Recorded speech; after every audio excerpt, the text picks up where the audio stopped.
നമുക്കൊന്ന് വയനാട് പോയി വരാം. വയനാട് നിന്ന് ഫൈസൽ നെടുമ്പാലയുണ്ട്. ഫൈസൽ, എവിടെയാ ഉള്ളത്? അവിടെ എന്തായി ന്യൂ ഇയർ ആഘോഷ പരിപാടികളൊക്കെ?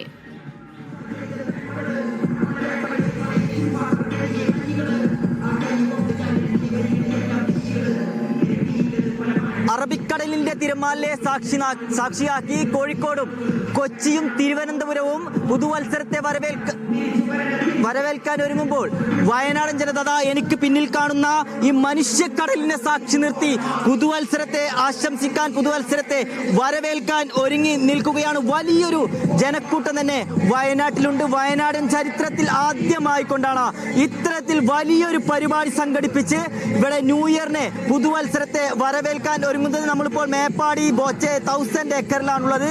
ആയിരക്കണക്കിന് ആളുകളെ സാക്ഷി നിർത്തിക്കൊണ്ട് ഇപ്പോൾ ഇതാ വേടൻ സ്റ്റേജിൽ തകർത്താടുകയാണ്. ആയിരക്കണക്കിന് ആളുകളാണ് ഇവിടെ പുതുവർഷത്തെ വരവേൽക്കാൻ ഈ ഒരു രാവിൽ വയനാടിന്റെ തണുപ്പിനെ പോലും ഭേദിച്ചുകൊണ്ട്, ഈ തണുപ്പിനെ പോലും ഒഴിവാക്കിക്കൊണ്ട് ഇതാ വലിയ ആവേശത്തോടു കൂടി പുതുവത്സരത്തെ വരവേൽക്കാൻ വയനാട്ടിൽ ഒരുമിക്കുകയാണ്. ഇവിടെ ഇത് മാത്രമല്ല, 12 മണിക്ക് കത്തിക്കാനുള്ള പാപ്പാഞ്ഞിയും ഇവിടെ റെഡിയായിട്ടുണ്ട്. കേരളത്തിൽ തന്നെ ഏറ്റവും വലിയ പാപ്പാഞ്ഞി ഇതാ വയനാട്ടിൽ കത്തിക്കാൻ പോവുകയാണ്. കൃത്യം 12 മണിക്ക് പാപ്പാഞ്ഞിയെ കത്തിച്ചുകൊണ്ട് വയനാടൻ ജനതയും ഈ പുതുവത്സരത്തെ വരവേൽക്കും. ദുരന്തത്തെ അതിജീവിച്ച് വലിയൊരു മുന്നേറ്റത്തിലാണ് വയനാടുള്ളത്. ഒരു പ്രതീക്ഷ, ഒരുപാട് പ്രതീക്ഷയോടെ വരവേൽക്കാൻ ഒരുങ്ങുകയാണ് വയനാട് പുതുവത്സരത്തെ. എല്ലാ മേഖലയിലും തകർന്ന ഒരു ജില്ലയായിരുന്നു വയനാട്. എന്നാൽ സ്നേഹത്തിന്റെ, സഹനത്തിന്റെ, സാന്ത്വനത്തിന്റെ ചേർത്തു നിർത്തലിൽ വയനാട് ഇതാ പുതുവർഷത്തെ വരവേൽക്കാൻ ഒരുങ്ങുകയാണ്. യെസ് ഫൈസൽ, അവിടെ അത് കണ്ട് വേർത്ത് കുളിച്ചതാണോ ഫൈസൽ, അതോ ഡാൻസ് കളിച്ച് ക്ഷീണിച്ചതാണോ?